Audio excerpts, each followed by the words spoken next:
Welcome into the PFF State of the Franchise. It's your Chicago Bears edition. Let's take a look, Sam, at what the Bears have done so far during this offseason, trades, free agency. I think the big thing, it's been their aggressiveness in getting playmakers. They knew that they had one of the worst groups of receivers and tight ends in the league. Make some aggressive moves going and getting Allen Robinson, Taylor Gabriel, Trey Burton. Let's start on the offensive side of the ball. What are your thoughts on those guys and what they're going to be able to do for second-year quarterback Mitchell Trubisky? Yeah, they're an interesting team heading into free agency because you've got the quarterback already in the building. You now have a new head coach bringing in a new scheme. So now you just got to get playmakers. You got to surround these guys with some talent, give them tools to work with. And that's what they did. They went aggressively after Allen Robinson, who was basically the best available free agent wide receiver. Certainly the best guy on the market after Jarvis Landry got locked up and became a trade candidate as opposed to a free agent signing. Robinson is the guy, albeit a guy you need to go back a couple of years to find his best play. But when you do that, you see a dynamic receiver that is capable of making big plays down the field, capable of making mediocre quarterback play look an awful lot better, both going back to college where he was elevating Christian Hackenberg's play and early in the NFL where he was elevating the play of Blake Bortles. Allen Robinson is capable of making those big plays, and in particular as a downfield threat. And they weren't done with that. They bring in a guy like Trey Burton, signing him to a big deal, which is interesting because he hasn't played an awful lot. 345 snaps last season, including the playoffs, all the way through to that Super Bowl run. And only 741 snaps in his entire career, which is 16 tight ends last season in the regular season alone played more than that. So there's some risk there with Burton. There's a lot of risk. You're now paying this guy as if he is already this proven move tight end threat, this receiving threat at the tight end position, and he isn't yet. I do, however, think he can get there. I like this guy as a potential target in this offense, and I think it's smart as well because the more I watch Adam Shaheen, one of their young tight ends, the more I think he's going to develop into more of a blocking tight end first, a guy that's a second tight end in that offense who can still catch some passes and do some things, but isn't going to be the star that the dynamic weapon as a receiver that they think Trey Burton is going to become. So I think you now add Allen Robinson to that offense. You bring in Trey Burton. Shaheen develops into that second tight end. Now you've got some pretty fun weaponry. Yeah, so that's what I like about all of these moves is they've got different types of players. You mentioned Allen Robinson and his downfield ability. He led the league in deep receiving yards, 671 in 2015. So if he does get back to that level, a downfield threat to complement Taylor Gabriel, who they bring in, who's averaged 6.8 yards after the catch in his entire career. So he's more of that short area, the screen guy.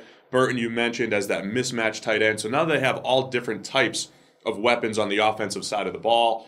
The defense, too, now. An underrated defense last year. I think they played a little bit better than expected. And coming into the offseason, there were some question marks about their ability to keep Kyle Fuller at corner, Prince Amukamara at corner. Amukamara is that guy that's been dying to just get a long-term deal. He seems like he's just always on a one-year deal, multiple teams, always playing solid football, the high 70s, low 80s on the PFF scale. He gets the long-term contract. I think the Bears did it really well to just kind of keep that secondary intact and now going into the draft where they can maybe attack it even further. Yeah, that's one of their biggest overall trends this offseason. Not just going hard after a few additions on offense, but they made sure they retained that secondary. A couple of teams have done this lately where they've allowed most of their secondary to hit free agency at the same time.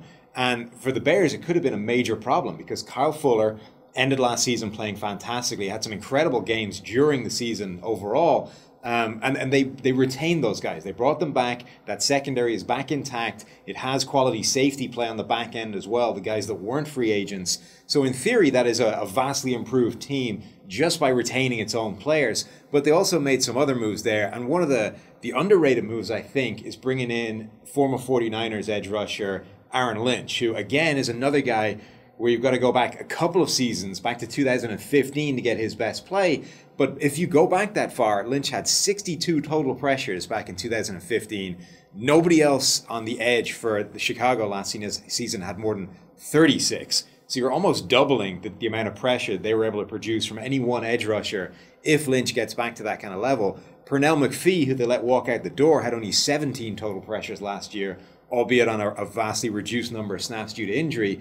But in theory, Lynch could be a really underrated upgrade for that team on the edge. Yeah, I think Lynch was a necessary addition with McPhee moving on and perhaps not playing the best football of his career the last couple of years.